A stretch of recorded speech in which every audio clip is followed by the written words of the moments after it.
Magandang araw mga idol. Ngayon maggagawa tayo ng panibagong outlet. Yung dati dyan, dito natin nilalagay kasi medyo malayo na dun pag sa dulo. Nilalagyan ko kasi ng mga karton dyan kaya medyo malayo. Ay dito na lang. Yan. So magtitik-tik naman tayo dyan pupunta dito. Konti lang yan. Mas maganda dito sa bungad. Sa ngayon ay bubutasin ko ulit yan yung tinapala natin ng masilya. Yan, malambot lang naman yan kasi dyan din ako kumuha ng connection dyan sa ginawa kong aircon. Yan, kaya gigibain ko ulit yan, kaya asog ko na lang dito sa may gilid sa unahan. Kaya tara, tirahin na natin.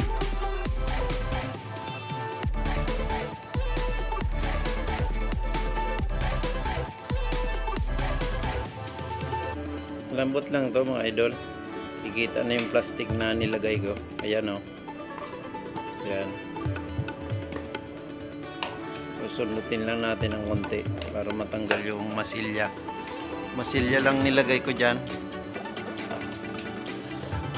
Ayan.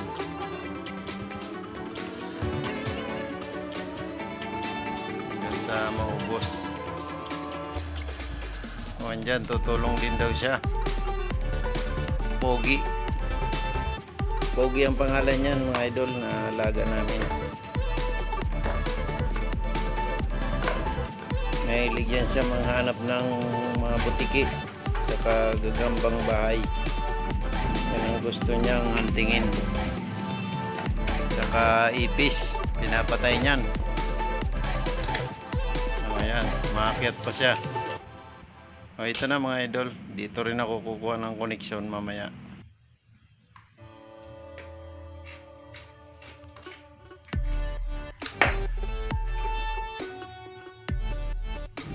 Naka-on pa pala ang power niyan mga idol, may koneksyon pa ng kuryente pa yan. O yan, inamoy na ng K9.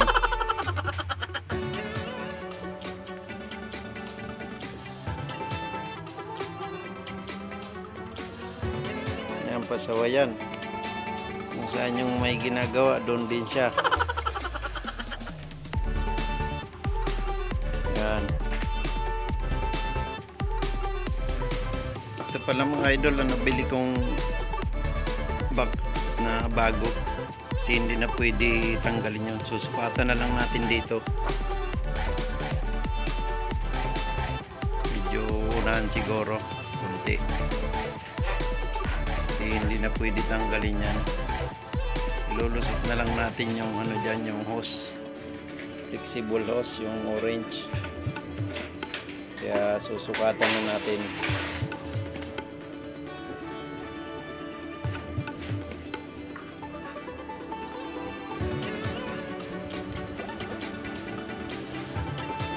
Sukatan natin para sakto. Pero parang mataas yata. Yan. Pero medyo lalakihan ko pa yan mga idol kasi lalagyan pa natin ng ano yan, simento sa ilalim pag bumaon. Pagkatapos nyan, ka-grindering ko muna.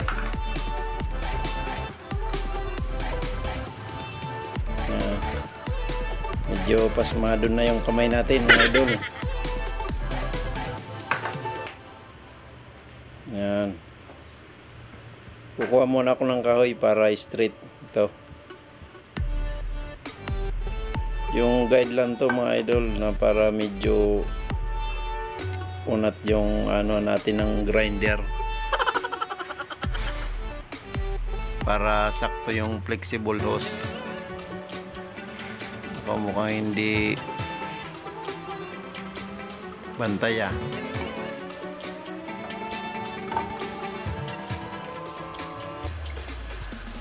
Yan.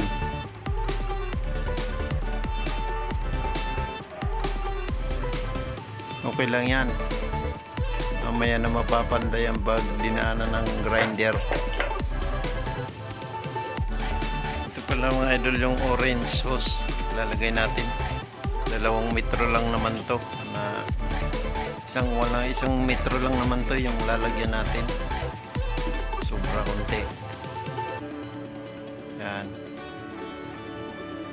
Ganyan. Kaya gagrinder na natin. Kung kayo nagagamit dito mga idol na ganitong grinder, kailangan maingat kayo na pag hawak nito at saka pagkabit. Kasi napakadelikado nito. Kailangan yung hawak mo dito sure talaga na di mo mabibitiwan. Install na muna natin.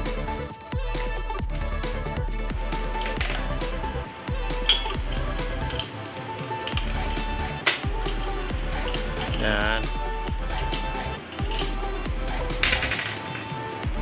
Lalagay muna natin yung ano niya, sing-sing. Ito. Medyo malaki yung butas ng pang-cutting natin. Kaya lalagyan natin ng sing-sing. Hindi siya sakto sa butas. Ganito.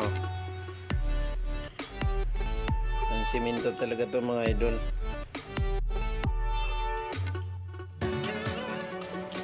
Kailangan hindi baliktad yung pagkalagay natin ng talim.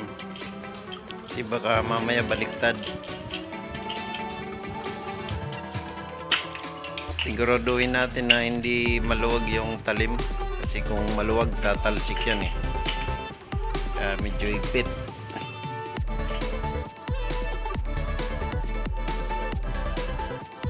Bago muna tayo magsimula mga idol, agsuot muna tayo ng face mask saka goggles para na rin sa safety at saka malikabok to kasi simento. Kaya ito na. Shoutout nga pala sa lahat ng subscriber ko. Maraming salamat sa suporta nyo. Ingat-ingat po saan man kayo naroon. Maraming salamat.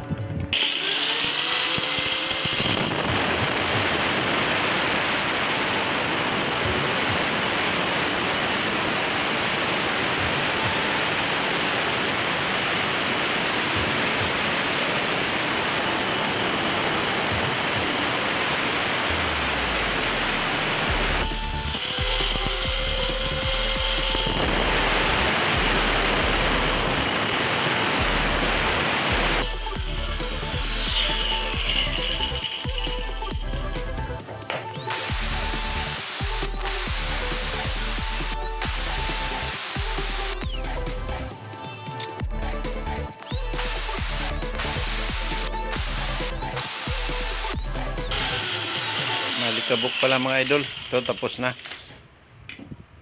Itik-tikin na lang natin. Dito, saka dyan. Malikabok pala. Hindi kasi makalabas yung alikabok kasi dito sa kwarto kulob siya. Kaya magtitik-tik naman tayo ngayon.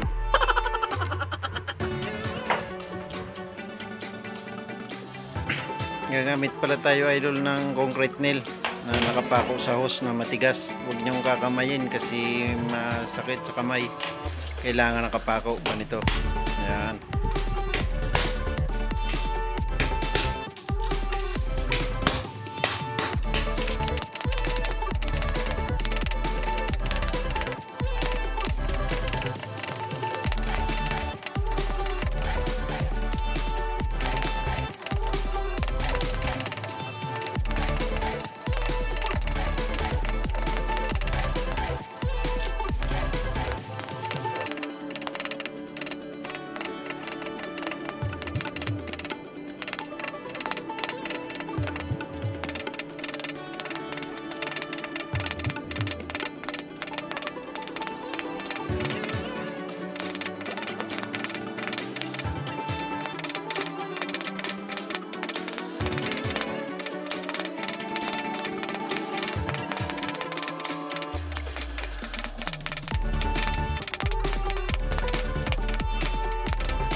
Ito na mga idol, natapos na din. Medyo natipak pa. Pero okay lang yan. Tatapalan na lang natin ng simento. Yan. Tipak. Lagyan na lang simento. Ganyan ang forma niya mga idol. So, simentohan na natin.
A few moments later. So ayan mga idol, tapos na din. Medyo matigas-tigas na siya. Yan, wiring na lang. Yan. Tapos pagkatapos natin ng simento, lalagyan natin ng masilya ulit para susunod lilihain na lang.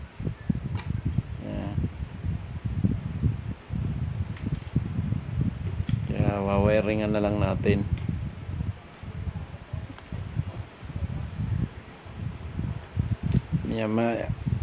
Kakabitan na natin ng wire. Ito pala mga idol, nasira yung isang saksakan, kaya binilang ko ng partner niya. Pwede naman bumili nito sa hardware. Yan. Ganito. Kaya bago yung isa luma. Okay pa naman kasi yung isa, nagana pa naman. Kabit na natin para masubukan na. Kakabit ko na mga idol yung Yan. Yan, ganito lang. Shoutout muli sa lahat ng subscriber ko, sa mga kaibigan ko, at sa mga silent viewer dyan. Maraming salamat mga idol.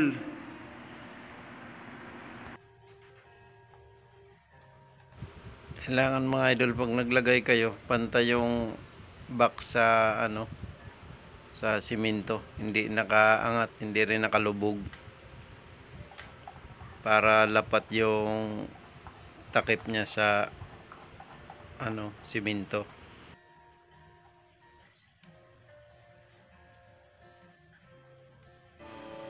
Huwag masyado natin nigpitan, baka ma-lustrid yung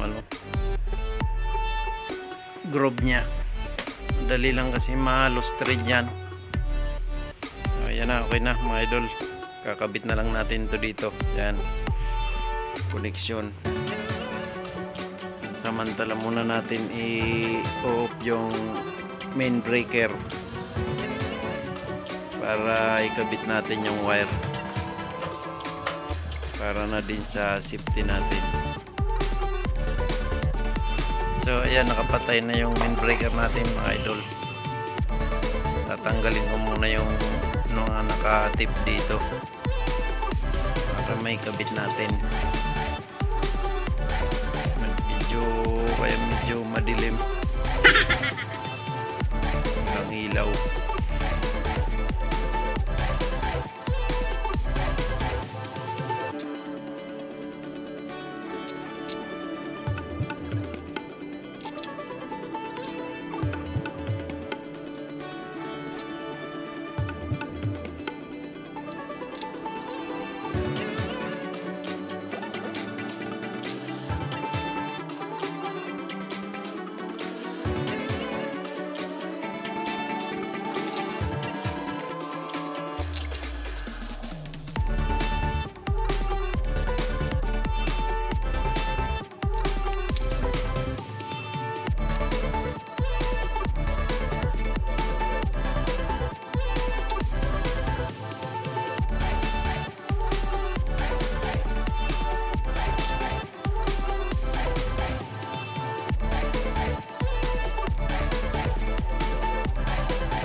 At ito tapos na mga idol.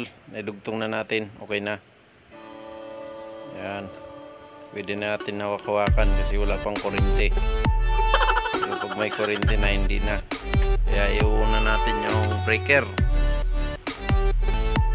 Susubukan na natin. Yan. Nakauna yung ilaw. So okay. Okay yung kabit natin mga idol. Hindi siya grounded. Try na natin.